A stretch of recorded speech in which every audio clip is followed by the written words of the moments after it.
Bonsoir à toutes, bonsoir à tous, et bienvenue à cette dernière séance des Jours de l'Art pour l'année 2025-2026. Cette année, nous avons eu le plaisir de vous proposer le cycle intitulé « L'histoire de l'art en débat, regard croisé sur une discipline ».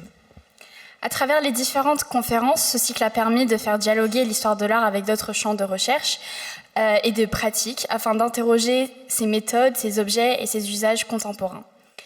La séance de ce soir vient ainsi clore ce cycle en s'inscrivant pleinement dans cette dynamique de réflexion interdisciplinaire. Elle propose, dans cette dernière séance, d'ouvrir plus spécifiquement en dialogue entre l'histoire de l'art et l'exégèse biblique autour d'une problématique centrale. Comment les récits de l'Ancien Testament ont-ils été interprétés, structurés et transmis par l'image des vitraux historiques ? À travers cette conférence dialogue, il s'agira d'explorer le vitrail comme un lieu de rencontre entre texte et image, entre tradition et création, mais aussi entre différents espaces religieux. L'image y sera envisagée comme un véritable outil de médiation capable de transmettre, d'interpréter et de renouveler les récits bibliques. Pour éclairer ces enjeux, nous avons le plaisir d'accueillir 3 intervenants aux approches complémentaires. Emmanuelle Pastor, enseignante en exégèse biblique de l'Ancien Testament à la faculté de théologie de l'Institut catholique de Paris, qui abordera la question de l'alliance et de la royauté davidique en lien avec les récits bibliques et leur transmission. Ensuite, nous avons Marjolaine Bacot, conservatrice restauratrice de vitraux indépendante, spécialisée en peinture sur verre, qui reviendra sur les vitraux représentant l'arbre de Jésé en France et leurs évolutions techniques et matérielles. Julien Sauvé, théologien et historien de l'art, doctorant à l'ICP, dont les recherches portent sur une théologie des vitraux dans l'espace liturgique et qui analysera notamment les œuvres de Marc Chagall à Metz et à Jérusalem. En croisant les perspectives de l'histoire de l'art, de la théologie et de la pratique de la restauration, cette rencontre mettra en lumière les enjeux artistiques, théologiques et liturgiques liés à la représentation des récits vétérotestamentaires dans le vitrail. La conférence va se dérouler de la manière suivante. Nos intervenants prendront d'abord la parole chacun leur tour, avant d'engager un temps de dialogue.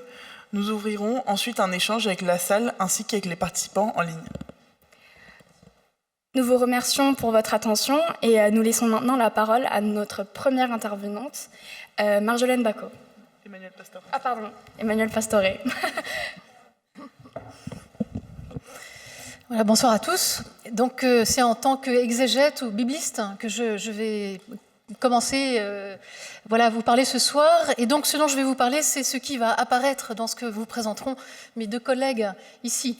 Donc je vous le présente d'un point de vue textuel. Que nous disent les grands textes de la Bible sur cette question alors donc de l'alliance. Le titre de notre soirée, Lumière de l'alliance.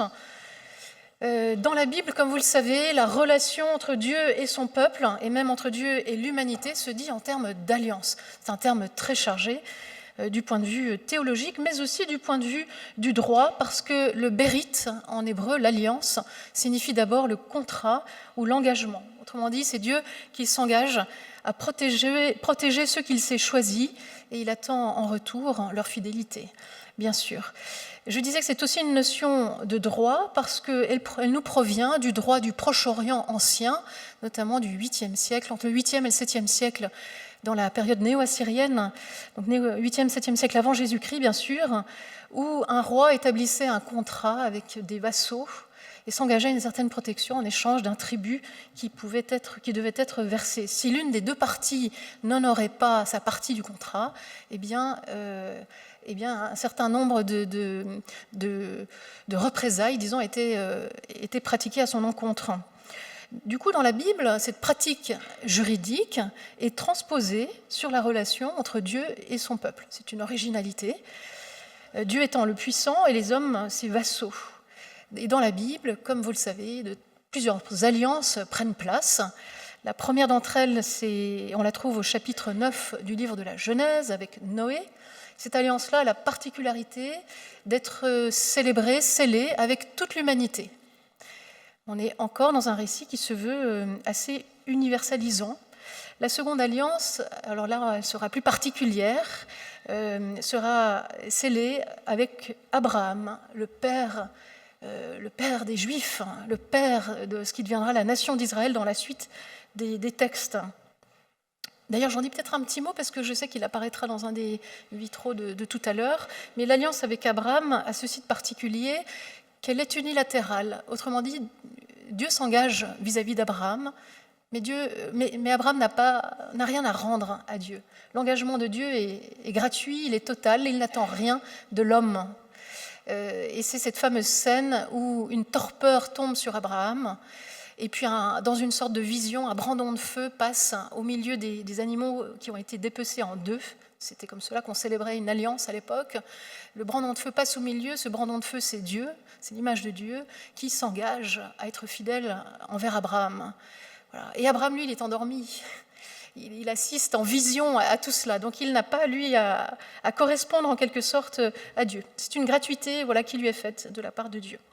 Mais alors les deux types d'alliances dont je vais parler plus précisément, c'est l'alliance avec le peuple d'Israël, à travers ces 12 tribus, parce qu'elles apparaîtront également sur un certain nombre de vitraux, et ensuite l'alliance célébrée avec le roi David. Donc là, ça nous emmènera dans l'époque de la royauté davidique, puisque cela sera aussi représenté sur certains vitraux de l'arbre de Jessé, voilà, donc père de David. Alors je commence donc avec cette alliance célébrée avec le peuple en présence de Moïse. Si vous ouvrez le livre de l'Exode, dans ses premiers versets, voilà ce qu'on y lit.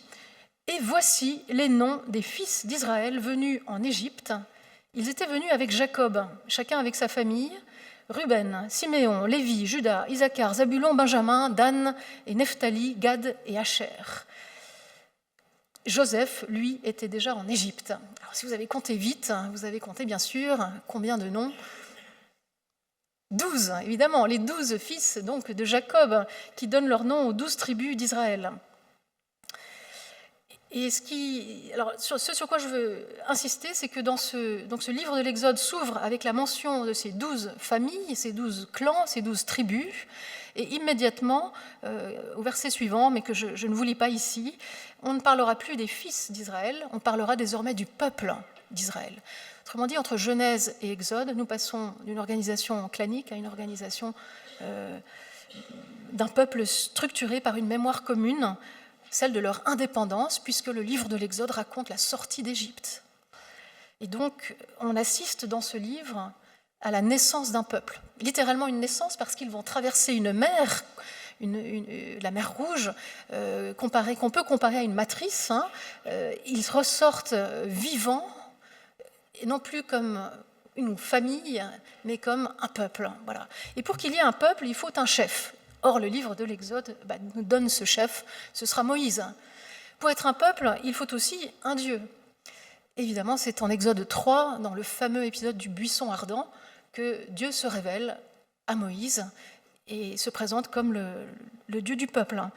Pour être un peuple, il faut encore une loi. Évidemment, cette loi va nous être, comme vous le savez, au chapitre 19, 20 et 21 de ce livre de l'Exode, va être révélée à Moïse sur la montagne, le Sinaï. Et finalement, pour être un peuple, il faut encore une terre. Et le livre de l'Exode, c'est le récit d'une marche qui va durer 40 ans au désert pour atteindre cette terre. Je reviens plus précisément sur la célébration de l'alliance faite au Sinaï, en présence de Moïse et de tout le peuple. C'est aussi ce qui rend cette alliance particulière. C'est la seule célébration d'alliance où le peuple est témoin, pris à témoin. Et puis il y a ce petit refrain qui revient en permanence. « Je vous prendrai comme mon peuple, et vous serez... » Non, pardon. « Je vous prendrai comme mon peuple, et moi je serai votre Dieu. » Formule d'alliance, d'appartenance mutuelle. C'est le refrain de l'Alliance qui va scander tout le livre de l'Exode.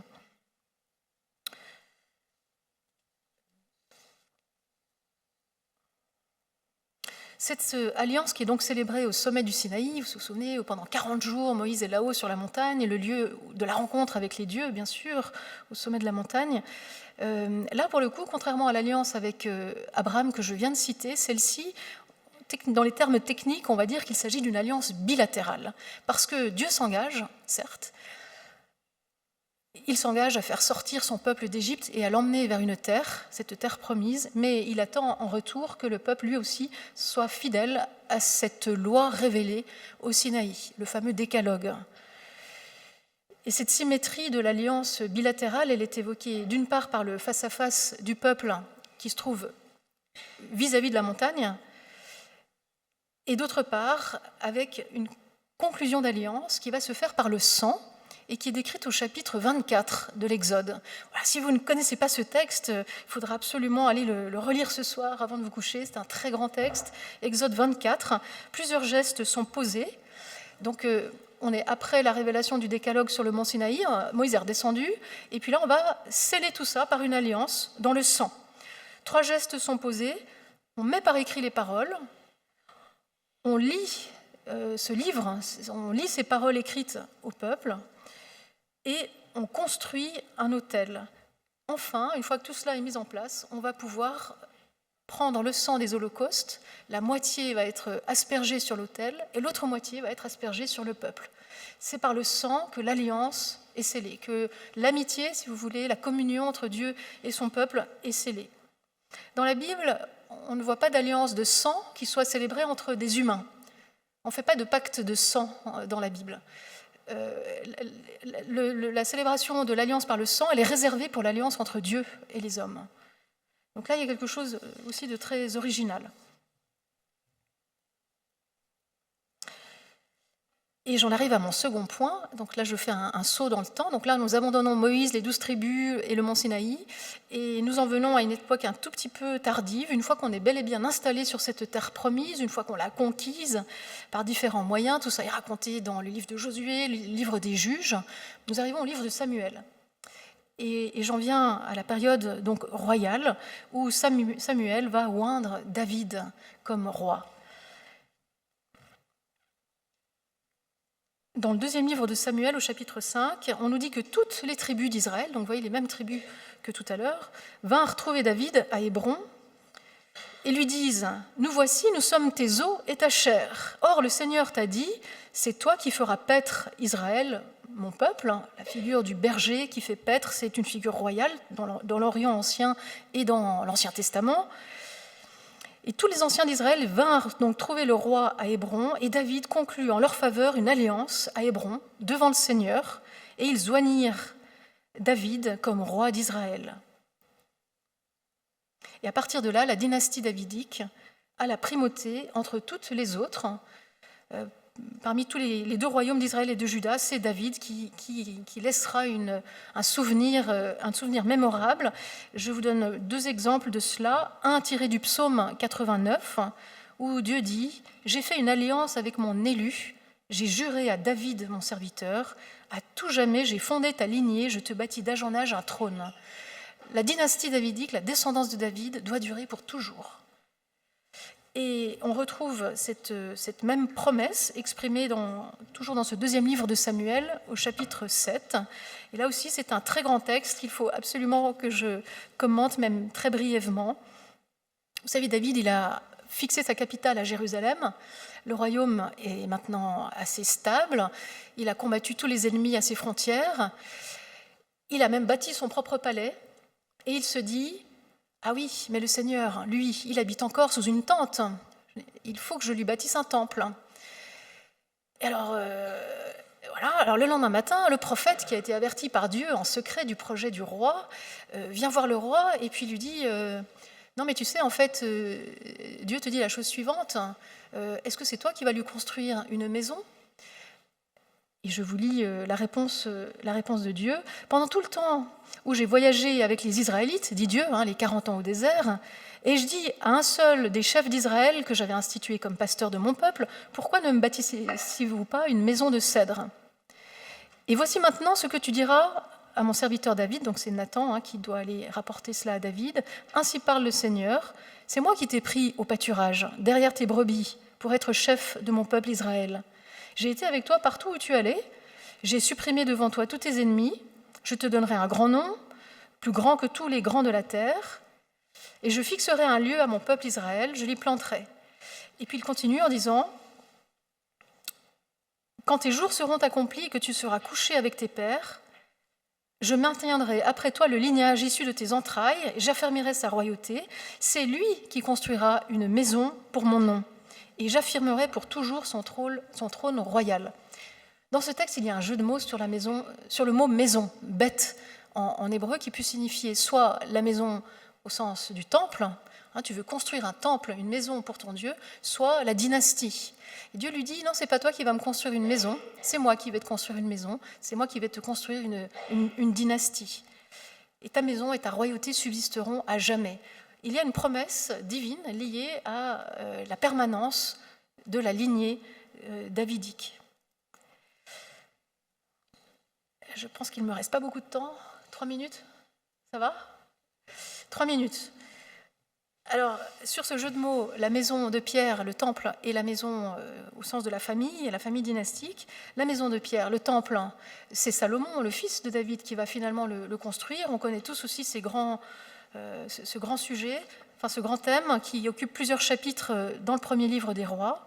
Puis je vais faire tout de suite un bond. Lorsque le Nouveau Testament relie ces épisodes, ces chapitres sur la construction du temple, il va faire un glissement de sens important. On est après 70 de notre ère. Le temple de Jérusalem vient d'être détruit par les Romains. L'interprétation chrétienne qui est faite de ces chapitres va conduire à dire, en fait, le temple nouveau va être rebâti. Ce ne sera pas un temple fait de pierre, ce sera le corps du Christ ressuscité. Vous vous souvenez de cette polémique, cette controverse entre Jésus et les Juifs. Jésus disait « Détruisez ce temple, en 3 jours je le reconstruirai ». Évidemment, ils lui disent « Mais il est fou ».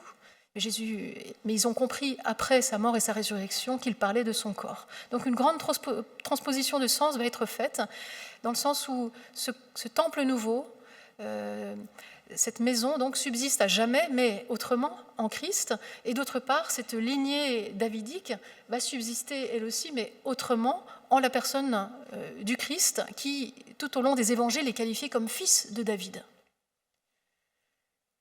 Donc la promesse faite à David dans le 2e livre de Samuel, pour les relecteurs chrétiens de ces épisodes-là, s'accomplissent véritablement en Jésus. Voilà. Et je termine par un tout petit mot sur un texte qui permet de faire ce lien, ce pont entre l'Ancien et le Nouveau Testament. C'est une prophétie d'Isaïe qui se trouve au chapitre 11 d'Isaïe, où il est question d'un bourgeon, d'un rejeton qui sortira de la souche de Jessé. Il poussera sur ses racines, sur lui reposera l'esprit de Yahvé, esprit de sagesse, d'intelligence, de conseil, de force, etc. Il jugera les faibles avec justice. C'est donc une figure royale, même si le mot roi n'est pas employé dans ce texte. S'il juge, s'il exerce le droit et la justice, c'est une figure royale. Mais il émerge de la souche de Jessé. Jessé, c'est le père de David. On aurait pu dire, il émerge de la lignée davidique, un fils de David. Mais non, on insiste sur l'ancêtre de David, comme si on voulait à la fois s'inscrire dans la logique davidique, puisque c'est quand même le père de David, Jessé, mais en même temps, on ne veut pas évoquer une royauté semblable à celle qu'on a connue par le passé. On envisage dans le futur une royauté un peu différente, du même ordre. Voilà. Et cette royauté sera telle qu'elle permettra au loup d'habiter avec l'agneau, à la panthère d'habiter avec le chevreau. Et vous connaissez cette vision magnifique d'une sorte de paix universelle, où ces animaux, comme le lion, comme le bœuf, et même le serpent, sont sous la domination du petit garçon. Voilà, ce bourgeon issu de la souche de Jessé.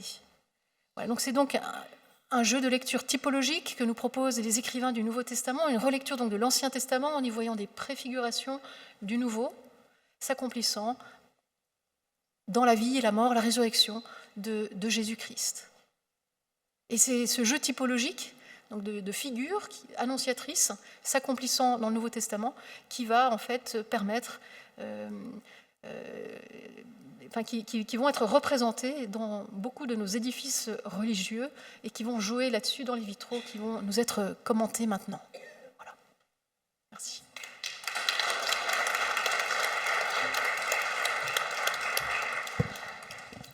Merci Emmanuel pour cette belle introduction des textes qui va nous donner un peu le cadre que je vais développer sur les vitraux qui ont été faits pendant l'époque médiévale sur les arbres de Jessé. Donc merci déjà à tous et toutes d'être là, et merci à l'équipe des Jours de l'Art pour l'organisation de ces soirées. Alors, je suis conservatrice, restauratrice de vitraux, Marjolaine Bacot, et ce soir, je vais vous parler donc des arbres de Jessé, mais je vais aussi vous faire en fait une histoire de la peinture sur verre en prenant ces arbres de Jessé comme support. Et donc, nous allons plus ou moins librement arpenter cette carte et pour traiter cette thématique. En premier lieu, je vais définir ce qu'est un vitrail. Puis je parlerai rapidement des différents métiers qui sont à la source de la fabrication d'un vitrail, c'est-à-dire les souffleurs de verre, les verriers et les peintres verriers. Et donc c'est les 3 métiers qui, à l'époque médiévale, concourent à la création de ces objets-là. J'introduirai aussi les matériaux de la peinture sur verre. Le vitrail, c'est une technique millénaire, mais c'est aussi un objet qui est composite. Il est traditionnellement composé de 2 matériaux, le verre et le plomb. Il fait partie d'une architecture dont il est indissociable et plusieurs métiers d'art lui sont connexes. Je les ai indiqués ici. Et on va beaucoup parler des verriers ce soir, mais il ne faut pas oublier les métiers que j'ai listés, notamment les tailleurs de pierre, maçons et serruriers, sans qui les vitraux ne peuvent pas tenir dans les édifices. On a tendance à les oublier parce qu'on est un peu ébloui par la lumière, mais ils sont vraiment importants. Pour fabriquer un vitrail, il nous faut d'abord du verre plat. Alors, à l'époque médiévale, les souffleurs de verre façonnent ce verre plat à l'aide de 2 techniques, et aussi ils le colorent dans la masse avec des oxydes métalliques. On peut les voir ici à l'œuvre sur une enluminure du XVe siècle représentant une verrerie de Bohême. Il y a donc 2 techniques, comme je vous l'ai dit. Il y a le soufflage en sieve, qui est une sorte de disque qui est obtenu par la force centrifuge. Le verrier va faire tourner sa canne et la cive va s'écarter et devenir de plus en plus grande. Ensuite, la deuxième technique, c'est le manchon. C'est un cylindre que l'on va souffler, puis que l'on va ouvrir dans la longueur et dérouler à la recuisson. Le deuxième métier, c'est celui de verrier, qui y coupe et sertisse les verres dans les plombs. Un ouvrage du XVIe siècle, qui a été illustré par le graveur Jost Ammann, nous permet d'avoir une représentation en gravure de ce métier-là. Je vais zoomer sur cette représentation-là. L'édition originale en allemand propose de petits poèmes pour aller avec les gravures, pour les illustrer. Et si on observe cette gravure, on peut voir par exemple ici le brasero qui sert à chauffer les fers qui vont servir à la coupe des verres par choc thermique, ainsi qu'aux soudures. Donc on peut voir les verres ici, les fers. Le verrier, il est à sa table. On le voit en train de sertir au plomb un vitrail qui est composé de petites cives, et on le voit planter un clou pour sécuriser un élément qu'il vient d'ajouter à son montage. Cet ouvrage présente aussi le métier de peintre verrier. Le peintre verrier, il peint par transparence son verre qui est posé sur un chevalet devant une fenêtre.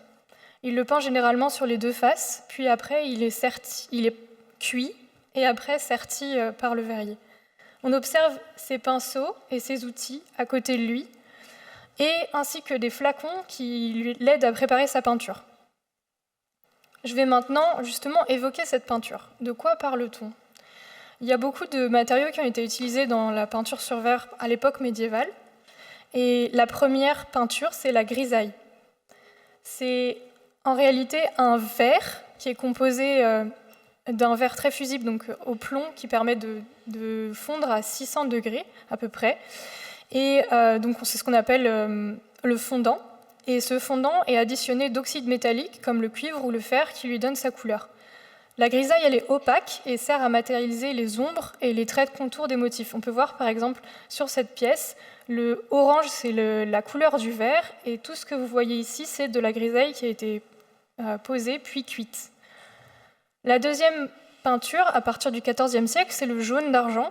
C'est en réalité une teinture du verre qui pénètre dans les couches les plus extérieures du verre après cuisson à 600 degrés également. Il permet de colorer localement un verre en jaune ou orangé, suivant la nature du verre ou la concentration en argent du produit. La peinture à froid, qui aussi a été utilisée à l'époque médiévale, elle est composée des mêmes matériaux que la peinture de chevalet, et elle était utilisée dans le vitrail pour corriger des traits, ou bien renforcer des contrastes sans nécessité de cuisson supplémentaire, ou encore faire des colorations locales. On peut voir ici, par exemple, ce verre-là a été nettoyé et il n'y a plus de peinture à froid. Celui-ci est encore...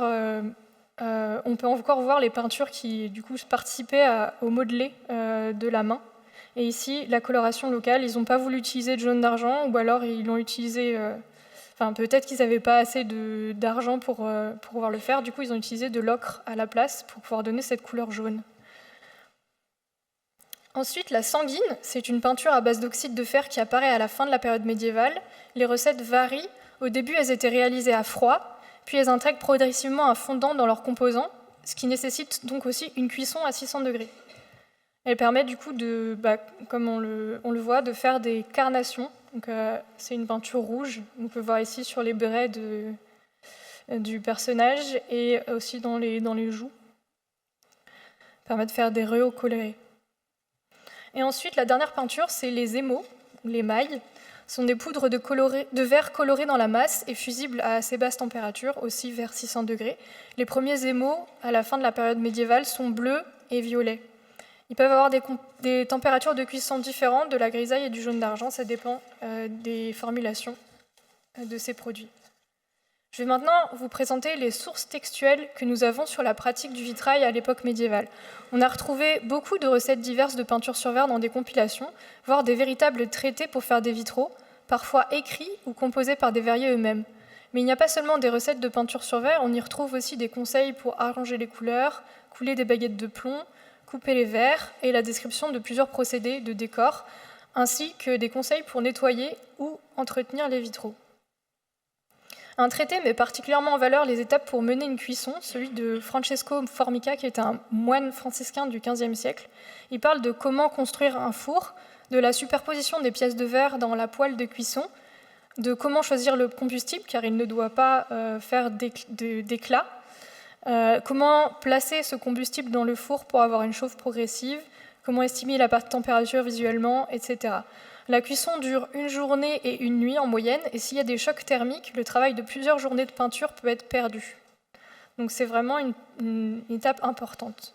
Passons maintenant au cœur de notre exposé, c'est-à-dire l'évolution de la peinture sur verre, en vous parlant des arbres de Jessé que nous avons introduits avec Emmanuel. Les premiers vitraux que je vais évoquer datent du XIIe et du XIIIe siècle et ils font partie des plus anciens que l'on conserve in situ en France. Le premier arbre de Jessé en vitrail a été commandé par l'abbé Suger pour l'abbatiale de Saint-Denis. Alors, nous évoquerons plus tard l'historique de la verrière et de comment ce panneau de l'abbatiale a pu se retrouver au musée des Beaux-Arts de Lyon. Et ce roi de l'arbre de Jessé a été assez restauré, néanmoins nous pouvons tout de même, grâce à lui, évoquer les techniques de peinture sur verre au XIIe siècle. Les verres sont colorés dans la masse, comme je vous l'ai dit, et la grisaille nous permet de lire les détails du motif. En premier lieu, il y a les techniques que l'on peut dire additives, c'est-à-dire quand on ajoute de la grisaille, on observe des demi-teintes que l'on peut voir ici, par exemple, au niveau de l'arête du nez. Il y a deux niveaux de demi-teinte, une demi-teinte plus claire et une demi-teinte plus foncée. Et il y a aussi au niveau des cernes et de certaines parties du drapé. Et également des traits forts à la grisaille concentrée. Donc c'est le même produit, mais qui est utilisé avec un peu moins de dilution. On peut voir qu'il fait les arêtes des sourcils, les pupilles, etc. L'arbre de Jessé de Chartres est assez contemporain à celui de Saint-Denis et une authenticité supérieure par rapport à ce dernier du fait d'un parcours patrimonial relativement moins mouvementé. Je vais vous présenter maintenant les techniques soustractives de peinture sur verre, c'est-à-dire les enlever. Le principe est de gratter un lavis de grisaille sec pour faire revenir la lumière. On peut utiliser pour ce faire des outils en bois, comme la hampe du pinceau ou un petit bois, ou en métal, comme des aiguilles par exemple. Pardon.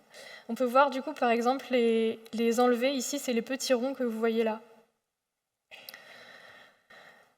Les mêmes techniques de peinture sont utilisées pour Saint-Denis, Chartres et Le Mans. Mais ces vitraux présentent aussi une particularité, c'est qu'on observe un petit changement iconographique Les rois sont traités de manière un peu plus détachée de l'arbre. Ils sont encadrés par des végétaux dans des mandorles, c'est-à-dire les structures en amande que vous pouvez voir là. On va zoomer pour que vous puissiez voir. Il y a donc les mêmes techniques de peinture qui ont été utilisées, mais il y a aussi une particularité d'illustrer une technique que cite Théophile dans son traité, et c'est quasiment le seul qu'on a retrouvé qui existe encore, qui nous permet de montrer cette technique-là. C'est le collage à chaud de 2 pièces de verre à l'aide du fondant de la grisaille. Comme ce que je vous avais dit, c'était un verre très fusible qui permet du coup qui fond à 600 degrés, et donc qui a collé ce petit fragment de verre rouge sur la pièce qui était d'un verre incolore. Et c'est le cas du coup pour cette lampe qui est suspendue au-dessus du lit de Gessé, et qui en songe et qui du coup rêve de cet arbre de Gessé. Alors, on observe une discontinuité au XIVe siècle avec très peu de vitraux qui nous sont parvenus avec des arbres de Gessé, et ils sont assez lacunaires. C'est pour ça que je vais faire un saut directement au XVe siècle avec le vitrail d'Évreux qui a été réalisé à la fin du XVe siècle, qui s'inscrit dans un contexte complexe, à la fois religieux et politique. Il témoigne de la grande importance du culte de Marie et des débats sur la thèse de l'Immaculée Conception. C'est le vitrail qui est situé dans la partie la plus importante de la chapelle axiale de la cathédrale, donc il est vraiment à une place d'honneur, et il a été donné par Louis XI pour commémorer son sacre qui a eu lieu le 15 août 1461, donc le jour de l'Assomption de la Vierge. On voit ici du coup une illustration de la thèse immaculiste avec la Vierge représentée au centre de la composition, les pieds sur son croissant de lune. Et l'arbre de Gessé est relégué au second plan. Il est composé des 12 rois de Juda, mais ils sont vraiment tout petits. Et la Vierge prend la moitié de la lancette centrale. En dessous de la Vierge, au centre, on peut voir Gessé et l'arbre qui prend racine sur ses épaules. À gauche, il y a Isaïe avec son phylactère, ici extrait du livre d'Isaïe. Donc, je vous ai donné du coup la transcription de l'inscription qui est ici, qui est là. Donc, une tige sortira de la racine de Gessé, une fleur s'élèvera de ses racines et sur elle reposera l'Esprit du Seigneur. On observe une unification de la scène au niveau de l'arbre de Gessé. Donc, les rois sont plus représentés aussi tous à la verticale les uns au-dessus des autres, ils sont un peu plus mêlés. Et les rois émergent à mi-corps de grandes fleurs qui sont assez démesurées. Et on observe aussi une abondance de vert clair qui mettent en valeur le jaune d'argent qui a été beaucoup utilisé sur cette verrière. La palette de vert, elle est aussi bien plus abondante que sur les vitraux qu'on a vus précédemment, avec des nuances de couleurs subtiles qui sont réalisées grâce au vert plaqué. Donc c'est une technique que commencent à maîtriser les souffleurs de verre à partir du XIVe siècle à peu près. Il y a des coupes virtuoses aussi que l'on peut signaler sur cette verrière pour figurer le damassé, donc ce motif sur le manteau de Gessé. On peut voir qu'il y a un entrelacement de pièces rouges et de pièces jaunes, et à chaque fois, donc c'est une baguette de plomb qui les sépare. Et pour donner ces courbes, ça a dû être extrêmement dur à couper, et il y a dû avoir des risques de casse qui étaient importants. Donc ça montre la technicité des verriers qui ont fait cette verrière. Les techniques de peinture sur verre sont beaucoup plus diversifiées qu'au XIIIe siècle. Il y a une volonté de représentation naturaliste. La grisaille est broyée très finement et utilisée avec plusieurs dilutions. On voit un lavis putoisé, donc c'est la manière de travailler le lavis dans l'humide qui fait des petits points on fait des petits points avec un pinceau en le tapotant. Et donc ça va nous permettre de donner le grain de la peau. Et donc ce lavis va placer les valeurs, donc les ombres les plus franches. Puis il y a aussi des recharges de matière, notamment dans les boucles des cheveux. On va voir la grisaille est un peu plus sombre ici, mais c'est le même lavis qui a été travaillé de manière différente. Et ensuite, il y a des enlevés en dégradé avec des brosses pour faire revenir la lumière de manière assez douce, mais aussi des enlevés francs avec des pleins et des déliés qui ont été réalisés à la plume d'oie, probablement. Et donc tout ça, ça permet de sculpter la lumière. Ensuite, on peut voir les traits de contour à la grisaille, toujours, qui sont opaques et qui nous permettent de donner les détails de certaines boucles de cheveux, mais aussi de la bouche, du nez et des yeux. On observe également des chefs-d'œuvre dans des pièces de verre claires teintées au jaune d'argent. C'est un perçage minutieux d'une pièce de verre pour y incruster d'autres pièces colorées. Donc je vais passer à l'arbre de Jessé suivant. On est au tournant du XVIe siècle, à Troyes, et on a l'exemple un peu le plus exubérant dans le thème, dans l'église de Sainte-Madeleine. C'est un des nombreux arbres de Jessé de cette ville, mais c'est un arbre qui est particulièrement chargé. Il y a 40 personnages qui incluent des rois de Juda, mais aussi des prophètes, et Jessé et la Vierge à l'enfant. Elle a été offerte par Agnès Bonjean, qui était veuve d'un notaire royal à Troyes, et on n'est pas sûr de l'identité du peintre verrier qui l'a fait. Il y a un détail curieux. Les verriers ont inclus Abraham et Isaac, alors qu'ils sont antérieurs à Jessé dans la Bible. Donc on peut se demander pourquoi. Je n'ai pas la réponse, mais c'est un détail curieux à soulever. On observe aussi une profusion de couleurs, donc des verts teintés dans la masse, mais aussi peints, avec du jaune d'argent, de la sanguine, mais aussi des émaux. On peut voir par exemple les émaux au niveau de cette bordure-là du manteau de Jessé. Les verts sont aussi plaqués et gravés pour nous permettre d'avoir plusieurs couleurs différentes. Par exemple, vous pouvez voir là, c'était un vert bleu plaqué sur du blanc et le verrier a fait des petites gravures à l'archet pour pouvoir faire ces petits points. Il y a aussi de ces petits points qu'on peut retrouver là sur David, qui est avec sa harpe. Et également de la gravure pour figurer les fleurs de son manteau. Et donc ces endroits-là ont été teints au jaune d'argent. Donc il y a vraiment plusieurs techniques qui peuvent concourir à faire l'image. Il y a une grande attention aux détails avec des arrière-plans très soignés. C'est un peu la particularité des vitraux du XVIe siècle. Il y a des tableaux dans le tableau un peu. Donc on peut voir vraiment, c'est sur une seule pièce de verre à la grisaille, il y a des petits châteaux, des personnages qui se baladent en arrière-plan. Après l'exubérance de Troyes, le dernier exemple médiéval que je vais développer, c'est celui de l'église Saint-Étienne de Beauvais, qui a été peint par Engrand le Prince dans les années 1520. La partie inférieure a été perdue pendant la Révolution française, donc on n'a pas d'informations sur le donateur de la verrière. Mais on est frappé par la richesse des ornements et aussi par la simplicité de composition qui est très lisible par rapport à celui qu'on vient de voir. Il y a donc Jessé est endormi au milieu et il y a une hypothèse que les deux rois qui l'entourent, ce seraient des représentations de l'empereur Charles Quint à gauche et François Ier à droite. Si on zoome sur ces portraits, la première chose qui nous frappe, c'est la profusion des ornements qui sont réalisés à la grisaille, notamment les dentelles, les fourrures, les brocarts. Donc toujours le travail de la grisaille, mais aussi de la gravure. On voit aussi un lavis putoisé pour les modeler et l'usage de la sanguine. Par exemple, là, on a une sanguine très, très discrète. Les rois n'ont pas de phylactère pour les identifier, mais on les reconnaît par leurs attributs quand ils en ont. Par exemple, le roi David avec sa harpe. Et dans la lancette de droite, on peut voir la signature du peintre qui s'est représenté en tant que roi.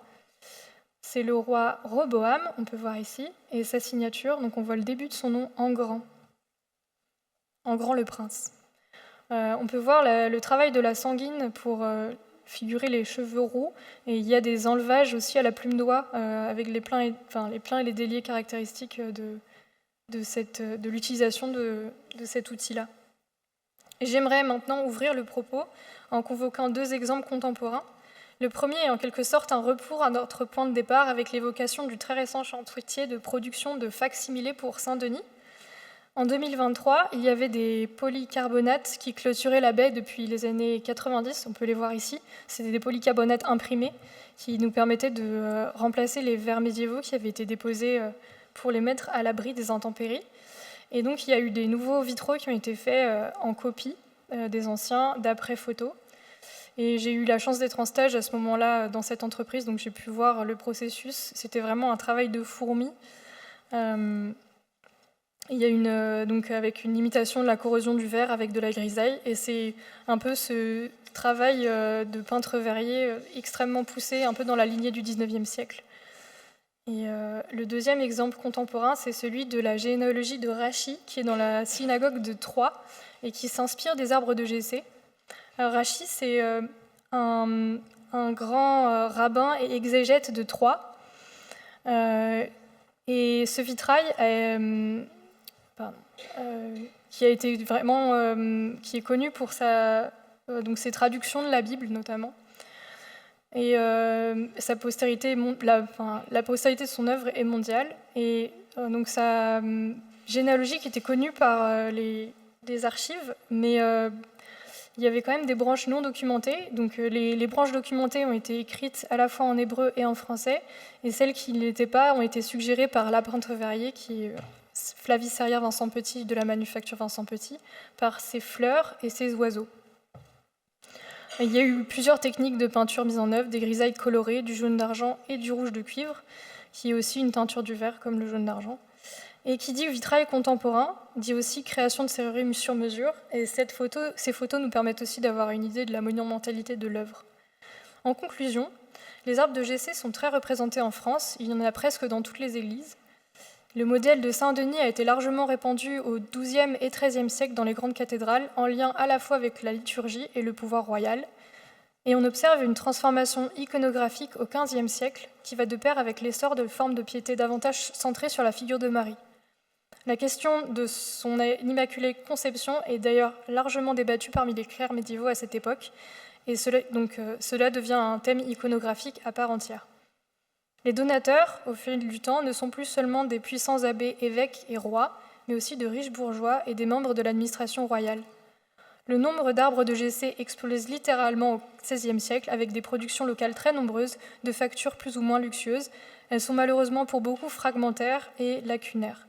Néanmoins, elles témoignent du goût pour ce thème iconographique, mais également de l'importance et du raffinement de la peinture sur verre à la fin de la période médiévale.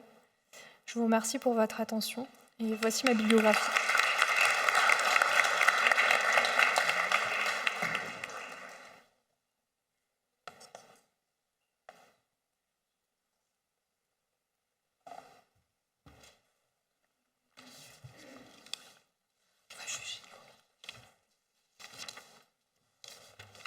Bonsoir. Alors moi je vais vous parler de Marc Chagall, parce que lorsqu'on m'a demandé d'intervenir pour ces jours de l'art, Elisabeth m'a dit « Tu parles dans ton domaine de compétences ». Mon domaine de compétences, c'est le XXe siècle, les vitraux au XXe siècle, surtout la deuxième moitié du XXe siècle, c'est-à-dire une production qui est très largement non figurative. Alors pour parler de la représentation de l'Ancien Testament dans les vitraux, eh bien le choix se restreint considérablement. Et Marc Chagall aussi présente un autre intérêt, c'est que c'est un artiste juif, de confession juive, qui est intervenu à la fois dans des établissements catholiques, majoritairement, mais également une synagogue. Et donc ça m'intéressait de voir avec vous ce soir comment un même artiste, travaillant un même sujet, va investir deux lieux différents, et donc va traduire son art de manière différente en s'adaptant non seulement à la foi de ceux qui sont rassemblés dans le lieu, mais à l'intelligence du lieu lui-même. Donc je vais vous emmener à Metz, où il a réalisé principalement 3 vitraux. Il a réalisé aussi des petits vitraux dans le Triforium, mais qui ne m'intéressent pas pour mon propos ce soir. Et puis à Jérusalem, où il a réalisé donc 12 vitraux pour la synagogue d'un hôpital. Alors, Marc Chagall arrive tardivement aux vitraux. Il commence l'art du vitrail vers 1950, il a 63 ans. Donc c'est assez tard, mais l'artiste meurt quasi centenaire et il va faire des vitraux jusqu'à la fin de sa vie quasiment. Donc, même en commençant à 63 ans, eh bien, il va travailler l'art du vitrail pendant une trentaine d'années. Et il commence avec l'église un peu emblématique de ces années-là, qui est l'église du plateau d'Assis, où il réalise 2 petits vitraux qui ne sont pas inoubliables dans le baptistère. Il y a une œuvre une céramique murale qui est beaucoup plus impressionnante, mais les 2 petits vitraux qu'il a réalisés, ils ne sont pas inoubliables, mais disons qu'ils lui mettent le pied à l'étrier et il va se passionner pour l'art du vitrail. Et il va recevoir immédiatement après une commande d'importance pour la cathédrale de Metz. Donc en 1958, et puis le chantier va durer 10 ans. Les derniers vitraux seront posés en 68. C'est un chantier un peu ingrat, parce que d'une part, il reçoit les vitraux un peu au compte-gouttes, les baies, et puis ça n'est pas un tout unifié. Juste avant lui, Jacques Villon, par exemple, a été invité à travailler dans une chapelle, la chapelle du Saint-Sacrement, où là, il peut réaliser un ensemble un peu plus cohérent. Chagall, lui, pardonnez-moi d'être trivial, mais c'est un peu le bouche-trou, c'est-à-dire qu'il y a des baies qui ont été abîmées par les dommages de guerre, et donc il faut combler des manques. Donc il y a une baie par-ci, une baie par-là, et donc le tout n'est pas très cohérent architecturalement, mais Chagall va réussir à unifier le tout. Donc vous avez 3 baies principalement qui sont réalisées, et qui sont réalisées en plus dans l'ordre inverse de déambulation. Vous savez que dans une cathédrale, dans une église, traditionnellement, on entre donc par l'ouest et on déambule par le côté nord, qui est le côté de la nuit, le côté qui ne reçoit pas directement la lumière du soleil. On va vers l'est, où se lève le soleil, donc la naissance du Christ, la résurrection du Christ, et puis son retour dans la gloire. Et puis on chemine le long du sud et on ressort par l'ouest. Et les vitraux que Chagall pose sont sur le côté nord. Donc ce sont les 3 vitraux que vous avez sous les yeux, et il va les recevoir dans l'ordre inverse de la déambulation, c'est-à-dire la baie de droite d'abord, et puis ensuite celle du milieu et celle de gauche. Et malgré ça, il va réussir à réaliser quelque chose de cohérent. Donc c'est une fenêtre dans le transept, et puis les 2 premières fenêtres du déambulatoire. Alors si ça ne vous parle pas forcément, j'ai mis un petit plan, vous voyez des points rouges qui vous indiquent où sont les vitraux de Chagall dans la cathédrale de Metz. Oui, c'est difficile pour un artiste, c'est un peu ingrat, mais Chagall réussit à transformer le plomb en or, et donc vous voyez ici les vitraux donc, dans l'ordre de déambulation, et en dessous j'indique les dates de réalisation. Et puis je passe rapidement sur quelques vitraux qu'il a réalisés dans le triforium du transept nord, mais qui ne m'intéressent pas ce soir. Alors voilà la représentation. Vous voyez qu'il commence avec la baie de droite et il termine avec la baie de gauche. Mais lorsqu'on voit les baies dans leur ensemble, eh bien, il y a une progression logique et une progression chronologique, une chronologie biblique, puisque la première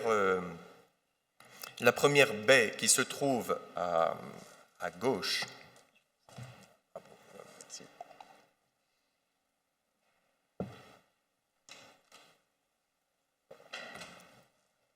la première baie qui se trouve à gauche traite de Genèse 1 à 3, c'est-à-dire la création de l'homme et de la femme, et puis le péché et l'exil. Donc vous voyez dans la première lancette de gauche la création de l'homme dans une espèce d'arrière-fond rouge. Vous avez Dieu avec l'homme sur ses genoux, là qu'il est en train de façonner. La lancette suivante, la femme qui est tirée de la côte de l'homme. Et puis ensuite l'épisode de la femme qui mange la pomme, avec toute l'histoire avec le serpent. Et la dernière lancette, tout le monde dehors, vous avez l'ange qui est là avec son épée et qui chasse tout ce beau monde. Et on quitte cet univers doré, cet univers un peu paradisiaque, pour arriver dans un univers bleuté qui est un peu plus sombre, qui est peut-être un peu les ténèbres de notre terre, de l'existence terrestre.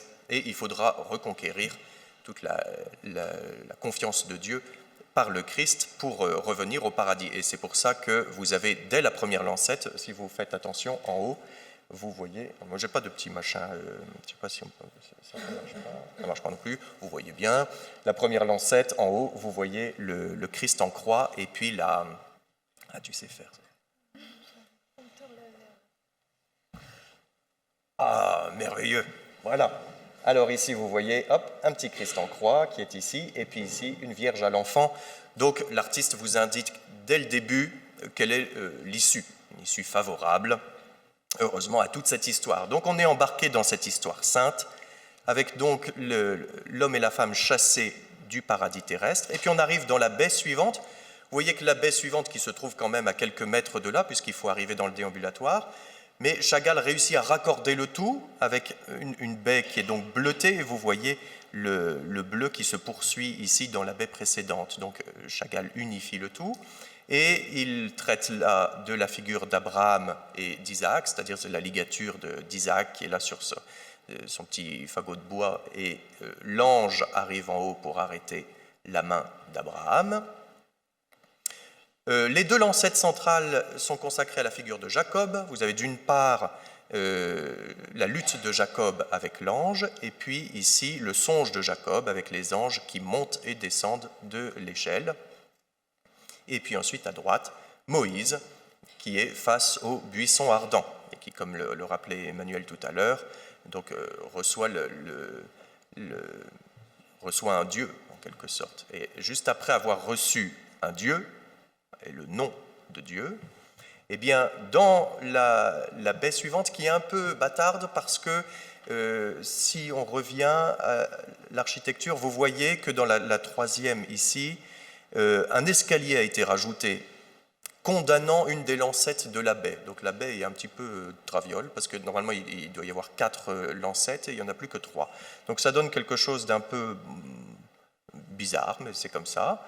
Et pour rattacher le tout, justement, pour, encore une fois, unifier l'ensemble, Chagall reprend la figure de Moïse. Donc, d'une part, il y avait Moïse qui recevait le nom de Dieu au buisson ardent, et puis là, il reçoit les tables de la loi qui lui sont données par l'Éternel.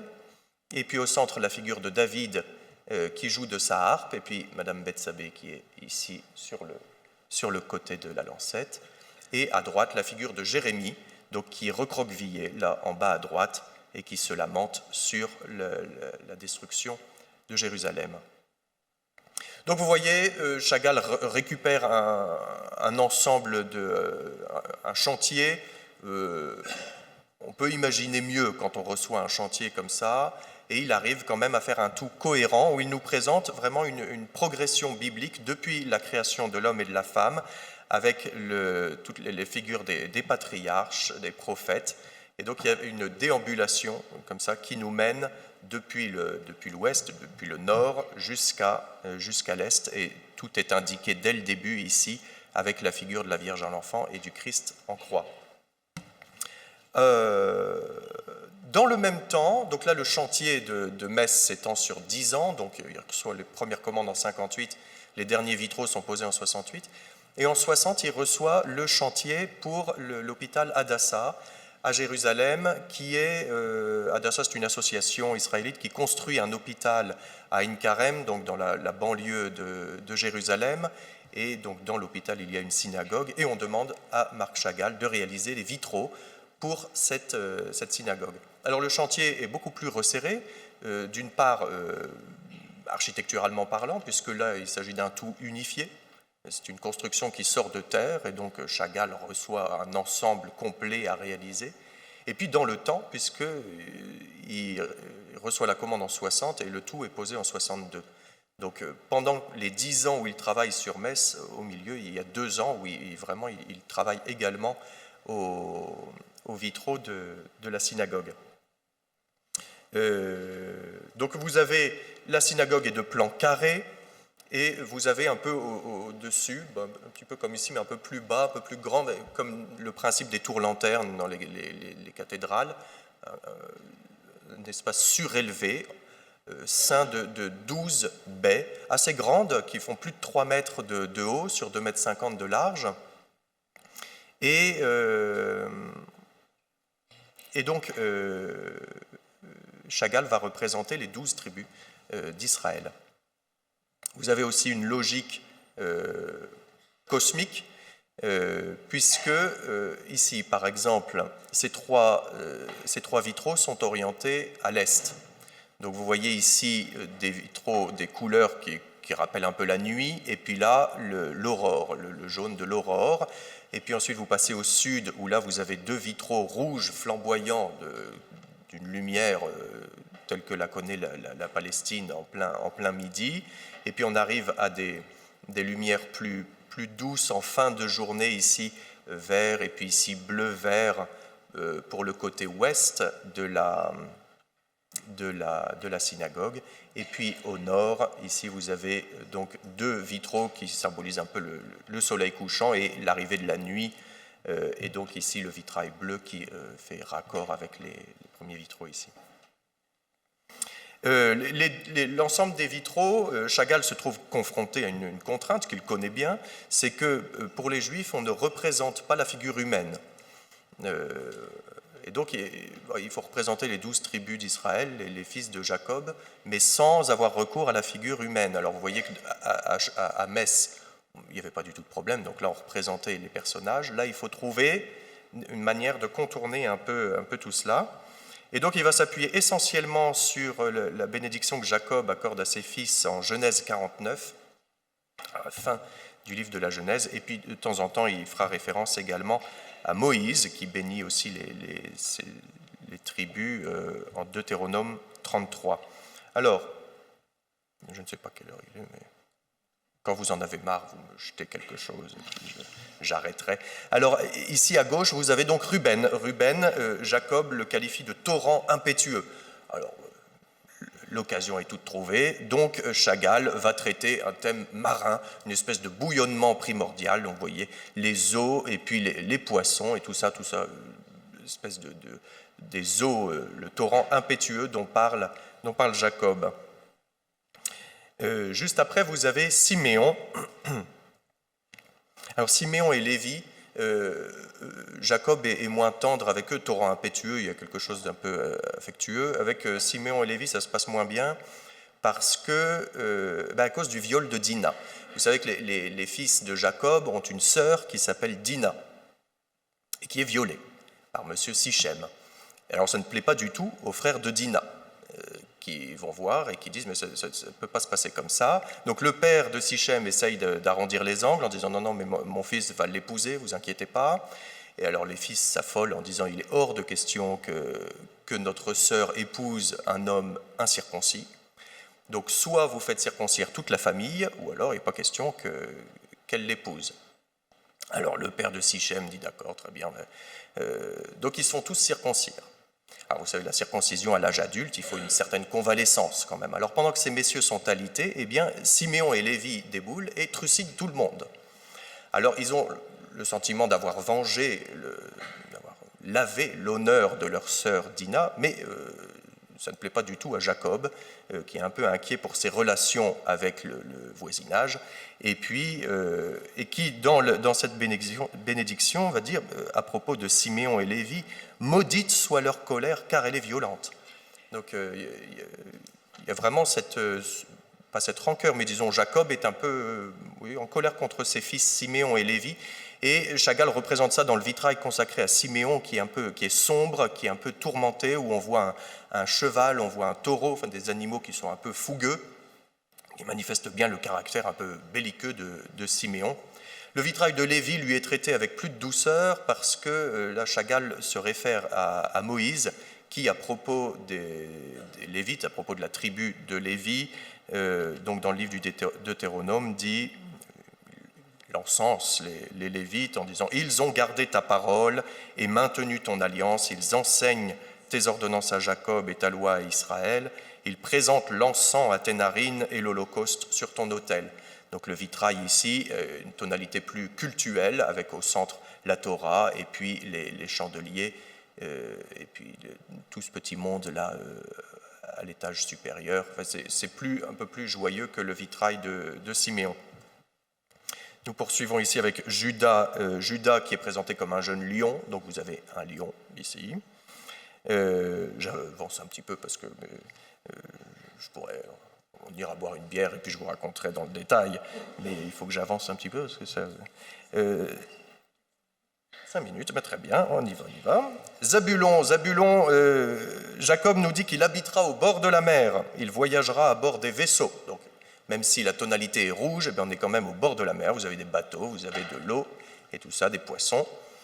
Donc vous voyez les petits subterfuges que trouve Chagall pour représenter la tribu. Ensuite, Issachar, on nous dit que c'est un âne robuste, donc nous avons un âne. Il constate que le repos est agréable et le pays plaisant. Alors là, on a un vitrail un peu, une fraîcheur printanière, dans des tons verts, plus calmes, plus frais, plus apaisés. Nous passons ici côté ouest, donc avec Dan. Dan jugera son peuple. Que Dan soit un serpent sur la route, une vipère sur le sentier. Donc vous avez ici une bête qui a une épée à la main, donc qui symbolise le jugement, et puis le serpent ici qui s'enroule autour d'un chandelier. Gad, le vitrail de Gad, on nous dit des attaquants l'attaquent, et lui il porte l'attaque au talon. Donc là c'est encore un vitrail un peu guerrier. Alors vous avez une espèce d'oiseau ici qui est couronné, une petite couronne, et puis qui a un bouclier et qui se défend face à des bêtes qui cherchent à l'attaquer. Donc il y a un côté un petit peu guerrier dans le vitrail de Gad. Asher, on nous dit son pain est savoureux, il fournit des mets de roi. Alors on passe à la boulangerie. Et puis Moïse, dans le livre du Deutéronome, nous dit qu'il baigne son pied dans l'huile. Donc Chagall représente ici un bagel, un pain, un bagel. Et puis ici une jarre d'huile. Et vous avez une menorah au centre là qui rappelle quand même que ce n'est pas uniquement des considérations culinaires, alimentaires, mais il y a aussi toute la dimension cultuelle. Et puis ensuite, Nephtali. Nephtali, on nous dit, Nephtali est une biche en liberté qui donne de beaux petits faons. Donc, alors la biche ici s'est transformée un peu en cerf quand même. Enfin, c'est Chagall, hein, donc c'est poétique. Il y a une ramure, je ne sais pas trop quoi, mais enfin voilà, c'est le vitrail de Nephtali. Et puis Joseph, on nous dit que c'est une plante fertile. Près d'une source, ses branches franchissent le mur. Alors vous avez ici un petit mur, hop, et puis vous avez un arbre au tronc rouge, là, avec un feuillage bleu et vert, et effectivement les branches franchissent le mur.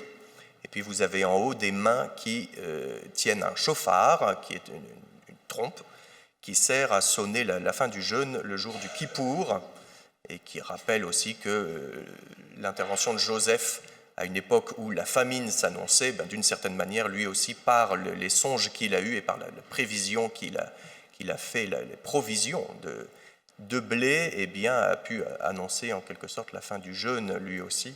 Et puis la tribu de Benjamin, on nous dit Benjamin est un loup qui déchire, et donc vous avez un loup, tout simplement, devant.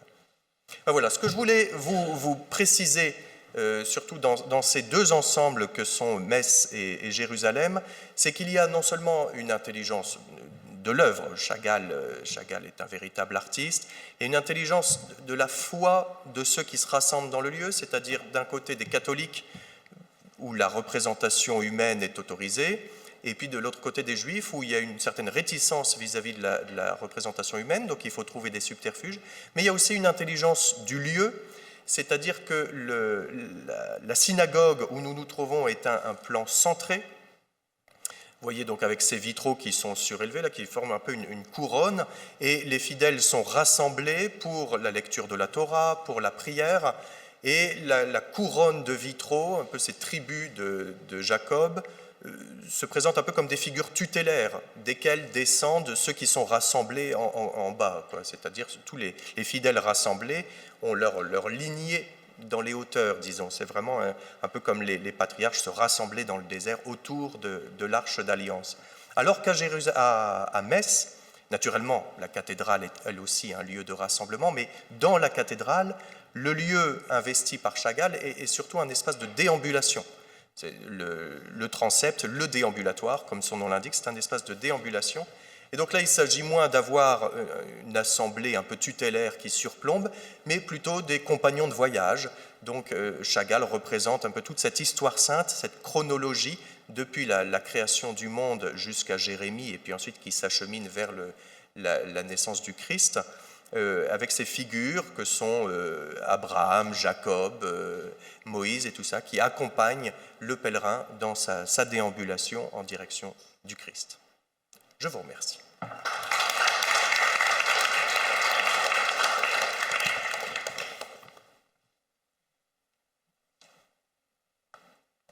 Eh bien, merci beaucoup à nos 3 intervenants. On va maintenant vous laisser dialoguer entre vous. Si vous avez des choses à vous dire, bien sûr. Et après, on aura les questions. Donc, on prendra les questions qui sont dans la salle, mais aussi en ligne. Merci.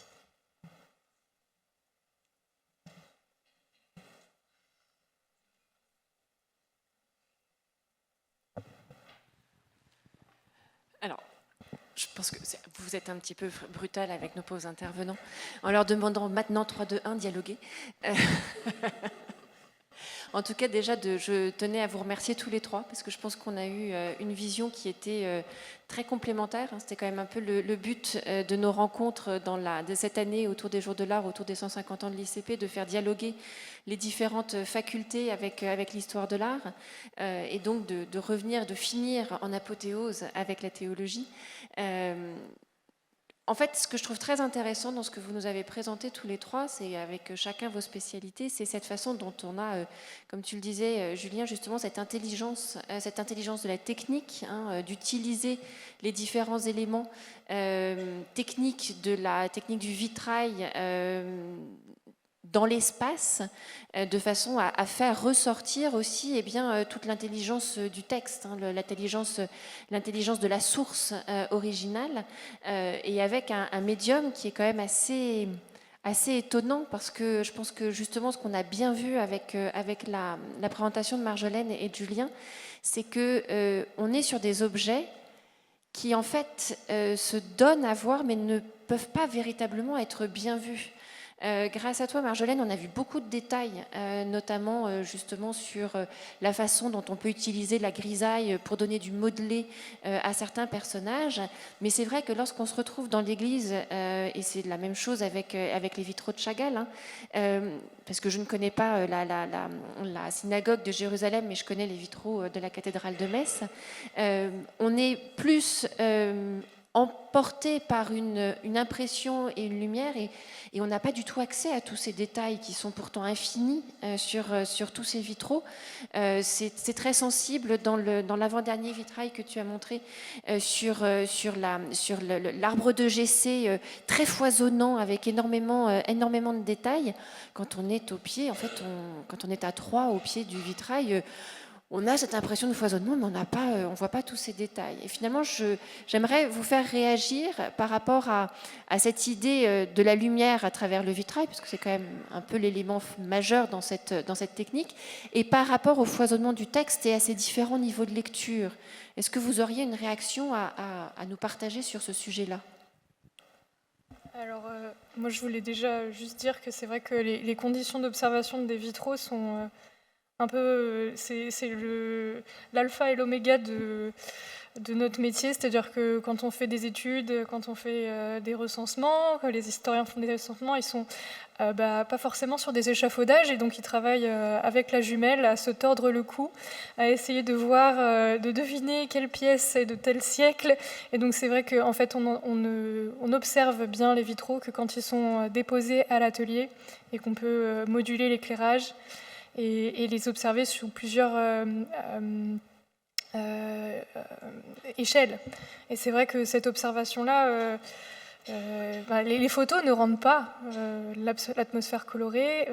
On a tendance à aussi, là, malheureusement, je suis allée dans ce sens-là, à abstraire, à vraiment retirer le vitrail de son écrin architectural, alors que c'est vraiment ce qui va donner la portée au lieu, l'ambiance lumineuse qu'il va donner, c'est vraiment aussi, ça fait partie de l'œuvre. Et donc en fait, à part d'y être, c'est vrai que c'est difficile de rendre cette chose-là. Voilà. En tout cas, en tant que conservateur-restaurateur, il faut avoir des très bonnes jumelles, et voir des longues vues. Il y en a certains collègues qui ont des longues vues, ou des consoeurs. Donc voilà. Oui, il est vrai qu'on ne voit pas beaucoup ce qu'il y a dans les vitraux, mais ce n'est pas forcément fait pour être vu. Il y a une légende un peu tenace qui consiste à voir dans les vitraux une catéchèse pour les pauvres, pour les illettrés, parce que vous comprenez, au Moyen-Âge, on ne savait pas lire, donc on apprenait le caté dans les vitraux. Alors ça, ce sont un peu des relectures qui ont été favorisées par le 19e et le 20e, c'est-à-dire à partir du moment où on s'est mis à déposer les vitraux, à les examiner sous toutes les coutures et à en offrir des reproductions de qualité, d'abord dans les livres, et puis alors aujourd'hui avec Google Images. Mais les vitraux sont illisibles pour beaucoup d'entre eux. Mais ça n'est pas le rôle premier des vitraux. Et de manière générale, ça n'est pas le rôle premier de la représentation dans les églises. On ne place pas des figures dans une église nécessairement pour qu'elles soient vues, mais avant tout pour qu'elles soient là. C'est-à-dire les églises fonctionnent un peu comme des arches, un peu au sens de l'arche de Noé, c'est-à-dire on récapitule toute l'histoire sainte qu'on vient inscrire dans les vitraux, qu'on vient inscrire dans la statuaire, dans les tympans, dans les chapiteaux, et tout ce beau monde se retrouve dans cette arche de pierre et est porté vers le Christ, est assumé et sauvé par le Christ. Et donc la figuration dans les vitraux n'est pas là pour des questions didactiques, mais surtout pour être là. C'est-à-dire, on dit volontiers que représenter, c'est rendre présent. C'est-à-dire, le fidèle qui déambule à Metz, par exemple, il ne va pas nécessairement voir qu'il y a Jacob à tel endroit, qu'il y a Moïse à tel endroit, mais ce n'est pas grave.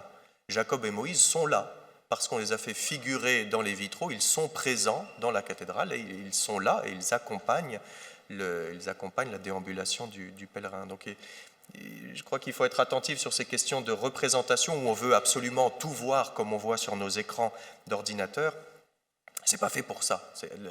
La figuration est avant tout, on fait figurer un personnage parce qu'on veut qu'il soit là, qu'il soit présent dans l'édifice. Et moi, j'avais aussi une réaction là-dessus, c'est que, en fait, un vitrail, ça m'apparaît à moi un peu comme une vision.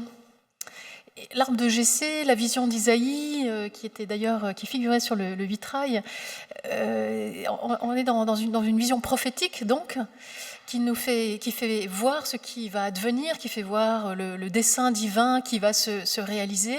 Et le vitrail a l'avantage, je trouve, par tous les jeux de lumière possibles, de mettre en scène, de nous faire voir, de représenter ce qui n'est pas vraiment représentable, une vision. Souvent, quand on lit une vision prophétique, on a du mal à se l'imaginer. Il est difficile d'imaginer le petit de la vache qui mange avec le petit du lion. Et voilà, on est dans l'ordre d'une vision, de quelque chose qui est d'un autre ordre que ce qu'on voit sur Terre. Puis d'autre part aussi, parce qu'on est dans quelque chose de visionnaire, le vitrail permet de représenter différents plans, un peu comme nos textes, un peu comme le Nouveau Testament en permanence fait allusion à l'Ancien et montre l'écho entre les deux et comment l'Ancien est finalement achevé, révélé dans le Nouveau, etc. Le vitrail permet cela avec ses différents plans de lecture. Je pensais notamment au vitrail de Troyes, là où il y a plus de 40 personnages, et vous demandiez pourquoi Abraham et Isaac, de manière totalement anachronique, apparaissent dans l'arbre de Jessé. Mais il y a aussi une liberté, je pense, de l'artiste, tout comme il y a la liberté des écrivains du Nouveau Testament que de renvoyer en permanence à ces figures de l'Ancien. Tant pis si ça ne respecte pas la chronologie biblique. On voit en fait des préfigurations un peu partout et on veut les représenter en fait, on veut les faire apparaître.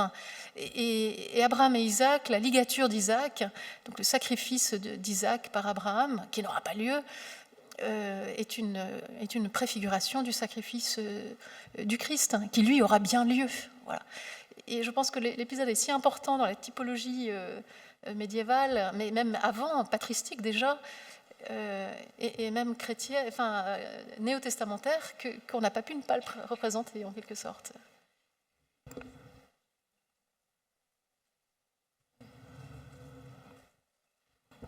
Je voulais peut-être revenir aussi sur les vitraux de Chagall. On peut voir la technique du vitrail qui est faite par Chagall. C'est beaucoup de gravures en fait, de verre qui ont été faites spécialement pour lui à sa demande.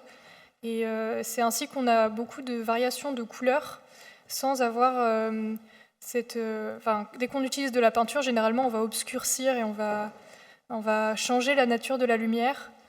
Et là, c'est vraiment la couleur qui est dans la masse du verre. Donc, c'est les souffleurs qui ont plaqué plusieurs couches de verre. Et après, ça a été gravé à l'acide pour justement arriver à avoir ces dégradés extrêmement subtils qu'on peut voir. Normalement, dans le vitrail, dans tous les vitraux que je vous ai montrés, à part le jaune d'argent et du coup le rouge de cuivre dans l'exemple contemporain, il n'y a pas de manière de changer la couleur de la pièce sans mettre un plomb. Donc, c'est-à-dire que... Et là, grâce à ces verres spécialement formulés pour Chagall, il a réussi à vraiment s'affranchir du réseau de plomb et du coup de proposer finalement deux images qui se superposent. En fait, celle du réseau de plomb et aussi celle du verre. Et donc, c'est pas totalement... c'est deux images qui se complètent, mais qui sont pas totalement similaires, on va dire.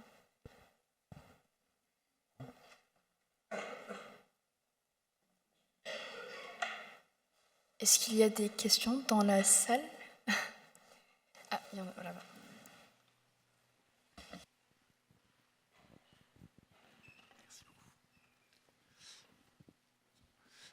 Par rapport aux vitraux de Chagall, est-ce qu'il y a des, comme ils ont été créés en même temps, ceux de Metz et Jérusalem, est-ce qu'il y a des similarités,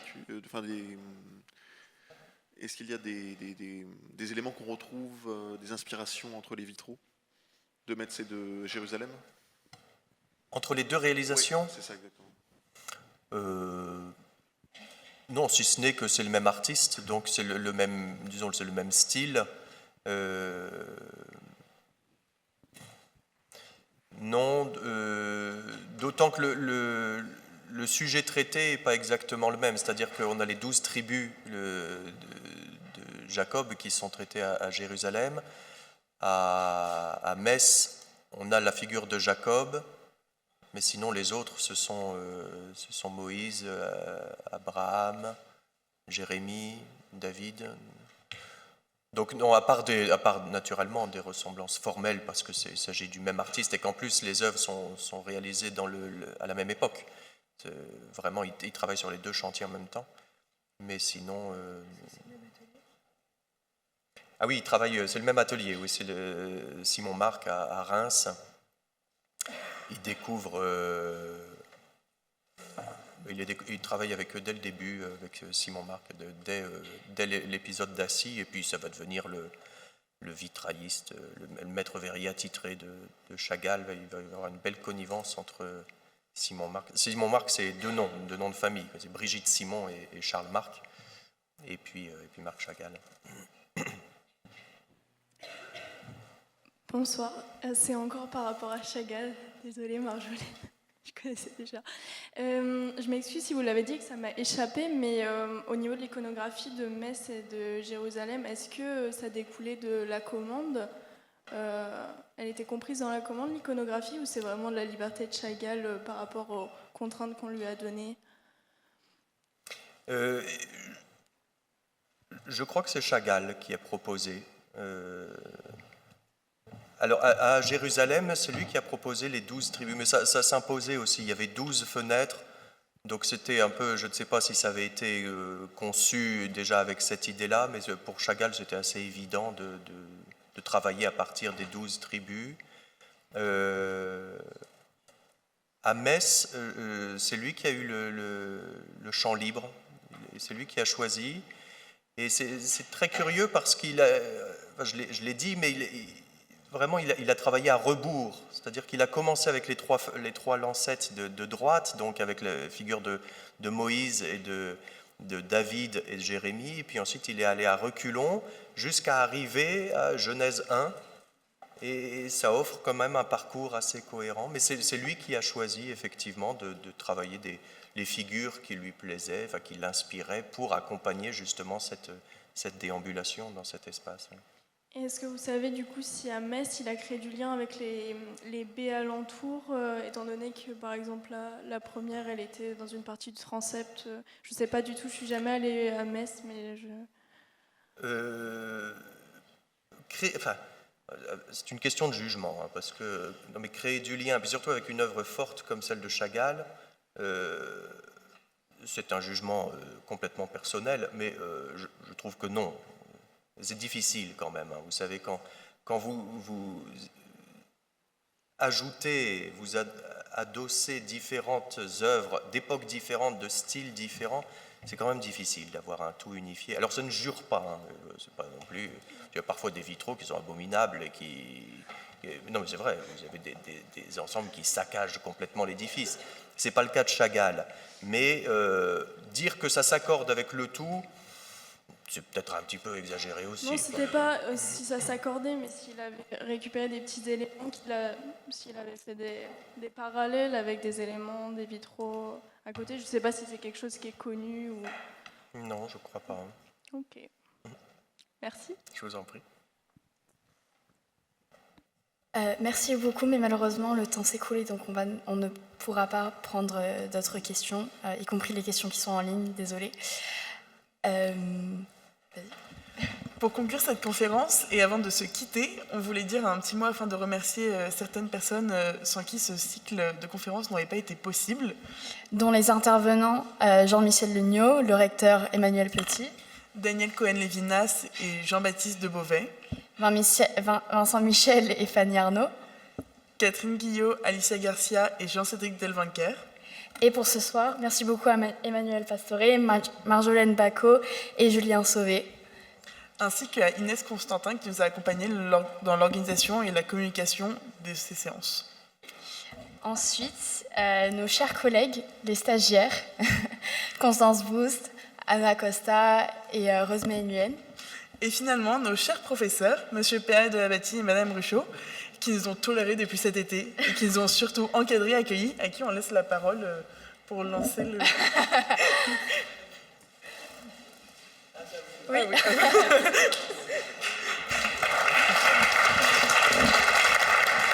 Oui, merci beaucoup d'être venu à cette dernière séance. Merci, je le remets à notre équipe parce que vous n'avez pas pu vous remercier vous-même, donc Poppy et Emma qui ont conclu cette séance et donc avec cette superbe équipe de stagiaires qui nous ont permis un petit peu de déléguer avec Elisabeth cette année. Et on reprendra l'année prochaine avec le thème est déjà choisi. Il sera en lien avec l'actualité, le bicentenaire de la naissance de la photographie. Alors je dois vous le dire à l'oral, mais ça va être compliqué à voir à l'oral. Ça s'appelle Revoir le monde. Et alors entre parenthèses, tirer voir le monde dans cette idée que la photographie a amené à la fois à renouveler notre regard sur le monde ou parfois percevoir des choses qu'on n'avait pas vues et qui envisagera non pas, on va dire, la photographie d'un point de vue très contemporain, c'est-à-dire 19e, 20e siècle, mais l'idée c'est de parler de 200 ans de dialogue entre histoire de l'art, histoire de l'archéologie et photographie, et comment la photographie a amené à renouveler ces disciplines en amenant un regard, et espérons-le, on verra quelles propositions nous seront faites sur l'égyptologie, sur le paléo-chrétien, ou bien évidemment sur la période contemporaine, cela va sans dire, mais voilà. Donc l'année prochaine sera photographique. Et sera photographique, je ne vais pas dire qu'elle ne sera pas, voilà. Merci beaucoup, bonne soirée à vous, et puis à l'année prochaine. La conférence sera prochainement disponible en rediffusion sur YouTube. N'oubliez pas aussi de nous suivre sur les réseaux sociaux, sur Facebook, Instagram et LinkedIn.